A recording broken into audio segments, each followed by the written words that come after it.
जी के पावन अवसर पर हमारे बीच में यजमान के रूप में हमारी प्रिय बेटी श्रेष्ठा आज की यजमान है। तो इस यज्ञ के अवसर पर यजमान के लिए कुछ आशीष वचन हैं जिसको यजमान ध्यान से सुनेंगे और उस पर चिंतन करेंगे।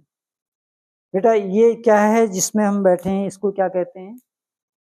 शरीर। क्या कहते हैं? ये शरीर हमको किसने दिया? ईश्वर ने दिया है। और ये शरीर 5 तत्वों से बना है। कितने तत्वों से बना है? 5 तत्व। उनके नाम आकाश, अग्नि, वायु, जल और पृथ्वी। ठीक है।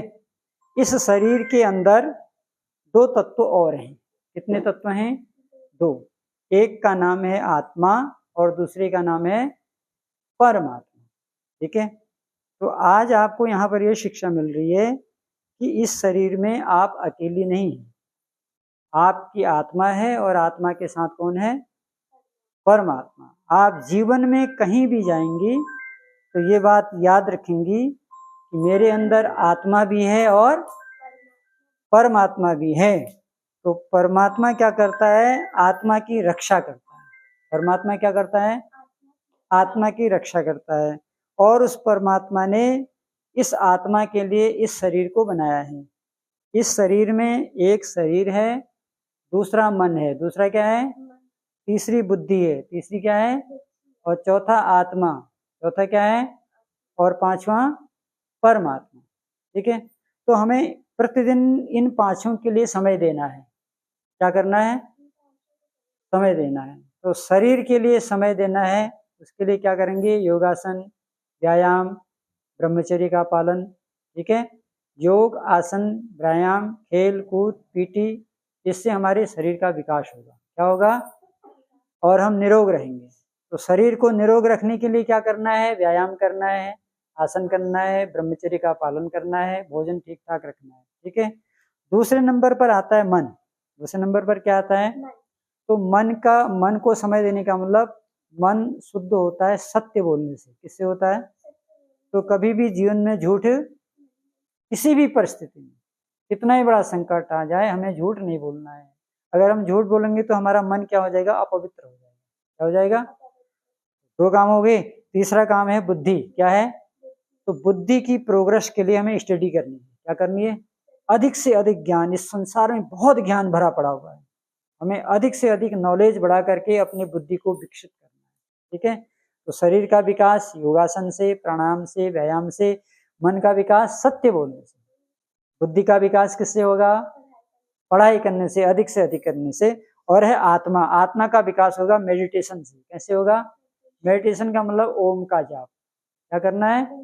प्रतिदिन हमें 2 मिनट 3 मिनट जो भी हमारे पास समय है, तो हम ओम का जाप करेंगे तो हमारी आत्मा का विकास होगा। किसका होगा? हम अन्य लोगों से हमारी आत्मा ज्यादा विकसित होगी, ज्यादा पवित्र होगी, ज्यादा ओजस्वी होगी, तेजस्वी होगी, वर्चस्वी होगी। 4 काम हो गए। अब अंत में कौन बचा? परमात्मा। क्या बता? तो परमात्मा की आज्ञाओं का पालन। क्या करना है? परमात्मा की आज्ञा कहाँ है? वेद में। परमात्मा की आज्ञा कहाँ है? वेद में। वेद में परमात्मा कहता है, क्या कहता है परमात्मा? शरीर को स्वस्थ रखो, मन को पवित्र रखो, बुद्धि को तीव्र रखो, आत्मा से ध्यान करो। यही ईश्वर की आज्ञा है। ठीक है।